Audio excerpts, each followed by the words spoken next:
Hello everyone, welcome back to another episode of SipNReview.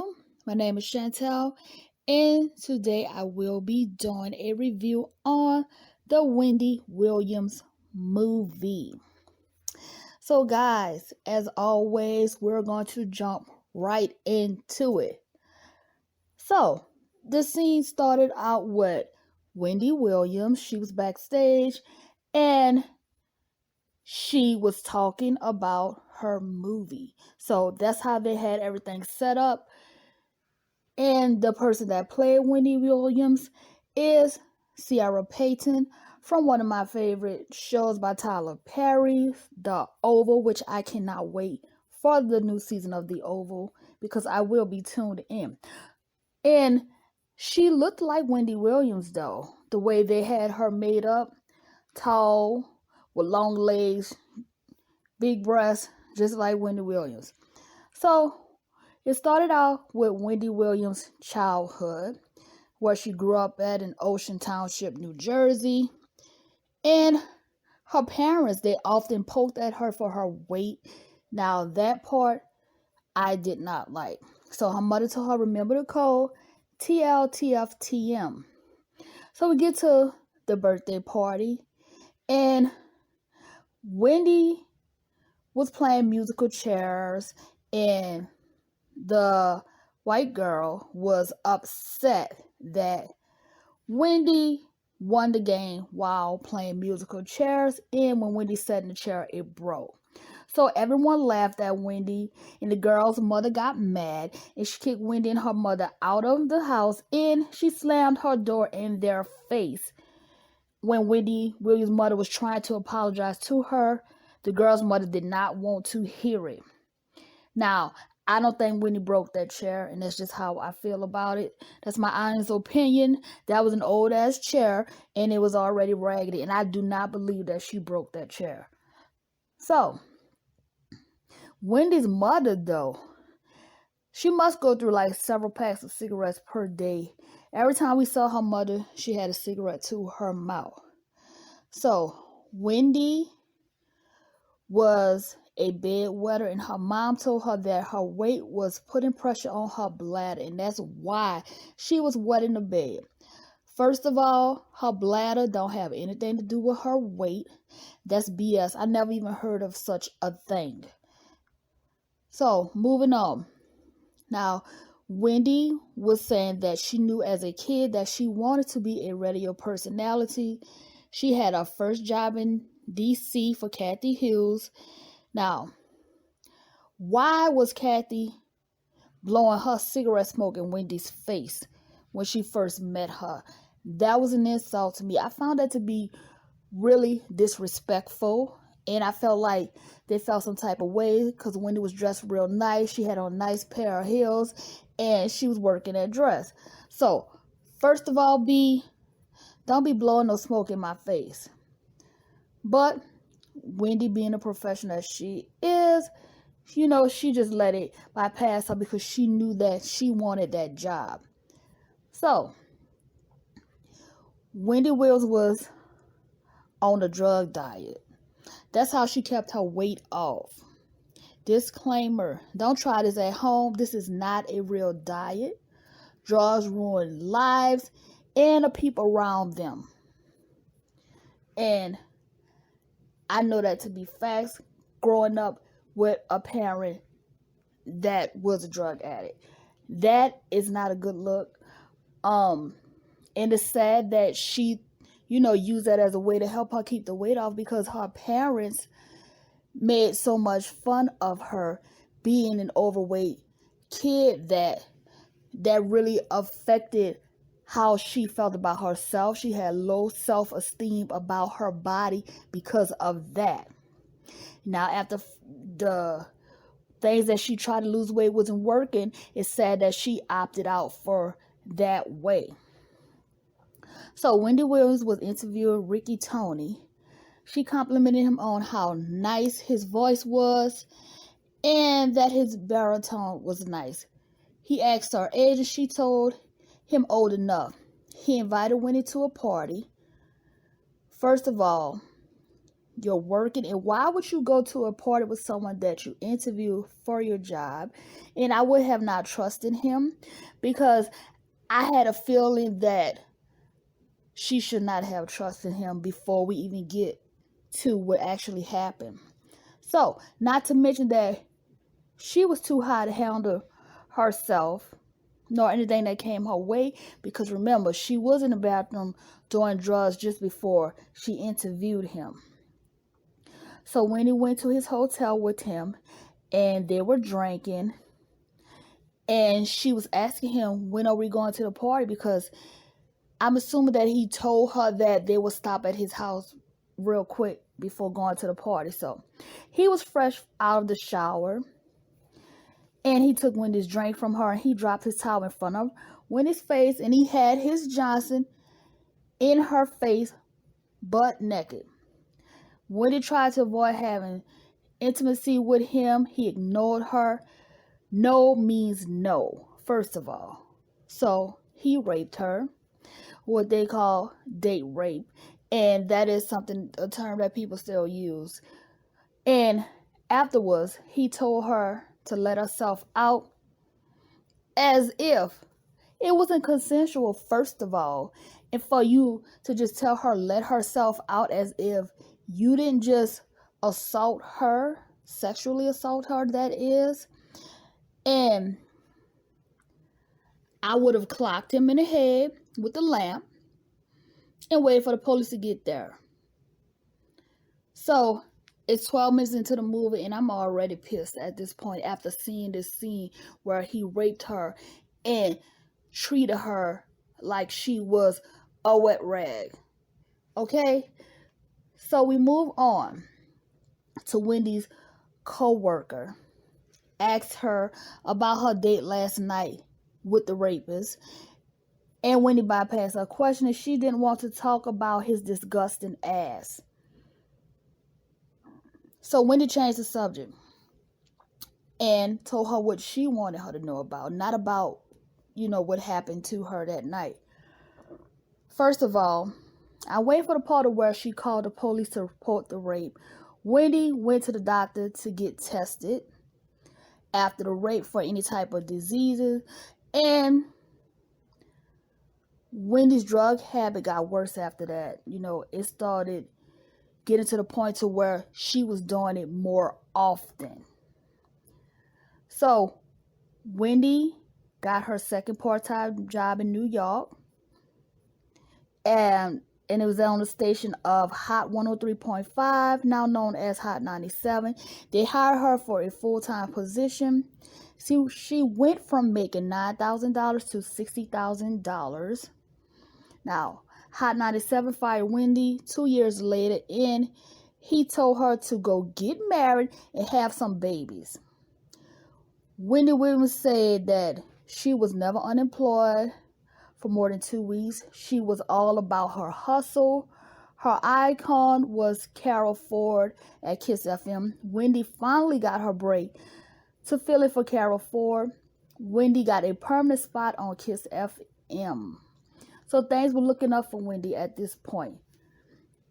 Wendy Williams said that she used to date Eric B, and he must clean over her. He used her.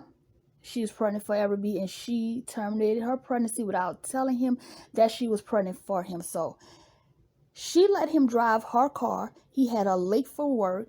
He would be gone in her rental car for hours, had the people calling her, threatening to press charges against her for theft. Okay, so he was pretty much no good. So we get to the next scene where Wendy meets Kevin in the club. Kevin sent his boy over there to ask Wendy out for him, and he should have got it done himself. But anyway, Wendy said that she's skipping over her first starter marriage, after Eric B, because it was only a 5-month rebound. LOL. Wendy told Kevin to pull up after she got off so they could have their first date. While sitting in the car, Wendy asked Kevin his stats. She wanted to know how he earned a living. Was that even his car or his girlfriend's car? Was it his mother's car? She made it perfectly clear that she didn't want to date a bum. Eventually, their friendship turned into a serious relationship. Kevin was putting it on Wendy, giving her all the business in the bedroom on a regular. Wendy shared her traumatic childhood experience with Kevin about her weight battle. Wendy told Kevin that she's going to get liposuction and breast implants. Kevin told her that he liked her just the way that she was. Kevin supported her decision no matter what. So he was there with her when she had her surgery and all. Wendy walked into her job the next day after having her surgery, looking snatched with her new body, strutting her stuff, with one of my favorite songs playing in the background. She was turning heads. Period. The producer kicked Wendy off the air for 2 weeks just because she was talking about her plastic surgery. Girl, bye. All the celebrities do have plastic surgery, and I see why Wendy Williams got her own show, so she could be able to talk about what she wanted to talk about. Kevin was Captain Save-A-Hole. He pulled up like Debo when they were outside dragging for Wendy for talking about their gossip on her show. And the girls wanted to fight her. P. Diddy called and he was complaining, trying to get her fired because she was saying that Total was not getting paid by P. Diddy. He was just taking all of their money. So, moving on to Wendy. Wendy said that it took her 4 days to quit using because she knew that she had a man that loved and supported her no matter what. Girl, bye. It did not take you 4 days to quit using drugs, okay? So, I'm missing the part where Wendy boss also tried to fire her because of that, and she couldn't because Wendy was under contract. Therefore, you can't let her go until that contract ends unless the contract is voided, okay? So there was no void to the contract. So she made a boss move when she moved to Philadelphia on that ass. She was still getting paid from the other job and her new job. So therefore, although she couldn't work in New York, she found another way to do what she loved doing, and that was being a radio personality. Wendy found out that she was pregnant, and she later miscarried at 7 weeks. So she was pregnant for Kevin. Now she got pregnant again, and she had another miscarriage 5 months later. And then there was another pregnancy that she also lost. The third time, her baby was still born, and it was a baby girl. Wendy was very upset of the fact that she kept on miscarrying because she wanted to be a mother so bad. She wanted to be able to give Kevin a child because she wanted a family. So they got married at the courthouse afterwards, and Wendy got a new doctor, and he told her that her cervix was weak. All that she had to do was be in bed on bed rest during her pregnancy. Wendy finally gave birth to KJ after being on bed rest for her entire pregnancy. Now it's getting more interesting. Wendy called Kevin on the phone talking to his side piece. The nerve of him talking about they haven't had sex in months. She was on bed rest trying not to miscarry again, okay? And you already knew the doctor told her that she had to be on bed rest. It also meant no sex. Her cervix was already weak. What you think that was going to do to her carrying your child if she was having sex with you? Okay, she could have miscarried. So, shaking my head is not an excuse for you to cheat on your wife. Wendy had the private investigator on speed dial. Kevin tried to blame her drug use on his cheating when he told her that he would still be there regardless. Wendy told Kevin that if he cheats on her again, she's done with him. First of all, Doc, it's her body and her decision, okay? I'm talking about when Wendy went to her doctor after finding out that Kevin cheated on her. She wanted to nip that right in the bud. She didn't want to have no more kids for his dog ass. So, like I was saying, she can decide on whether or not if she wants to have kids or not. Kevin didn't consult with her before he cheated on her. She's paying you, not Kevin. So put the IUD in her like she asked you to do. Okay, so now Kevin is her manager, aka her husband, Jer. So Kevin made sure that Wendy got her own TV show. There were people calling him, and Wendy thought that it was his side piece calling him, but it was someone trying to make a deal with Wendy. And Kevin felt like the deal was not enough of money. He wanted Wendy to have her own show. He didn't want her to be on no panel with anyone. So, fine and dandy. And I couldn't agree with him more. She deserves her own show. She worked really hard to get to where she is. Okay, so moving on. Wendy's talk show was doing well, and she was so busy with her show that she wasn't paying attention to Kevin's cheating.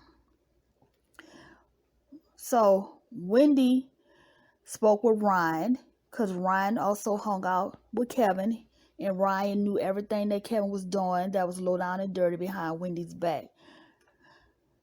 Ryan told Wendy that Kevin wasn't in LA. He was really in Miami with Nikki, whose real name is Sharina Hudson. So they're up there playing house with one another in Jersey near where Wendy and her husband lived. It's shame and a scandal. So Ryan gave Wendy the address. As a matter of fact, he brought her there. And so Wendy, she pulled up. And it's a big house too. Wendy used crazy glue to glue the mailbox shut. And she took pictures of it all. And she also spray painted the garage door with red paint. And yep, she did all of that. Spending your money on a side piece got you working for them both. Kevin purchased the house in his business name, and Wendy had no idea. And Kevin came slithering his ass down the stairs like he didn't do shit. He called the house that he and her lived in a house that's his business house. Oh yeah, and Wendy said, so that's what you call the house where you stash your whores at? Your investment property? Psh, more like his coochie investment property. So, wow. Wendy stayed with his cheating ass until her son was off to college. She pretended to have a happy marriage for the sake of her son. The poor woman was suffering in silence, y'all. So, instead, she drowned herself in alcohol. So, the next day, Wendy had a talk show, and on air, she passed out on the show. So, the snake, Kevin, pulled up to check on her, as if he even really cared. You don't love her, so don't pull up like you give a damn. The nerve of him. So, he convinced her to go to rehab to cover his own ass. He wanted her to look crazy for when she divorced him. As I'm talking about, that fake sympathy, fake ass love. You know damn well you're only worrying about making sure that you and your side piece is straight, because her money was taking care of you both. So you tried to make this woman look like she was out of her mind, that she was not capable of making decisions for herself. So Wendy found out that Kevin's side piece was pregnant while she was staying in the rehab place. So Kevin had Wendy watch like a hawk. He had men pick her up from the sober house, and then he had them take her back there afterward. So Wendy said during her time, she was plotting on his ass. She called a meeting, and she thought his goons were going to stop her hustle. Nope. Wrong. Think again. Wendy slipped out of the back door of the car, and she took off running. Wendy already had plans, okay? No one is going to stop her hustle. That's what she said. Wendy, that's how you fight for the career that you have built from the ground up. Wendy assembled her entire team. I'm talking her lawyer, accountants, and all. She made sure that his ass was fired out of her life and that he wasn't going to take her show from her. That's how she fed herself and her son. And that's a boss move. Wendy, why do you even care about the sex of the baby? Okay, this is the scene where he walked in the room right after the so-called whoever he's supposed to be, the guy. He was also acting like he was concerned about her well-being, and he was working for Kevin. He didn't care about her. Kevin was paying him with her money so that he could keep an eye on her and make it look like she was insane. And like when it told him, I'm smarter than you are. And it was smarter than him for her to plan the perfect escape. So, moving on. His ass ain't no good now. He had Wendy in that place tucked away while he was out doing his dirt, playing house with his side piece. Now, I would have never agreed to go in a treatment center if I knew that nothing wasn't wrong with me. I don't care what you say. I wouldn't have never went. If anything, he would have went there, not me. You're not gonna have me tucked away while you and your side piece play house. Okay, and also to have me away from my child. I don't know what's going on with my son while I'm in here tucked away. And you got people thinking I'm cray-cray? No, sir. No, sir. And I'm glad that she divorced him because he was no good for her. You was a boss before you met him, and you still are a boss, okay? So let's see how well him and the side piece do without your money. So fast forward, you guys. I know this movie is about the past. They did get a divorce, and last I heard was him and his side piece is no longer together. And yes, she did give birth to a baby girl. So we'll see what happens with all of that, guys. Thank you for watching my show, Sip and Review. Do not forget to check out my podcast, Sip and Review, and also SipNReview.com. Do not forget to hit that subscribe. Hit the bell to be notified whenever I post a new video. Give this video a like by hitting the thumbs up. And I will see you guys on the next video. Bye now.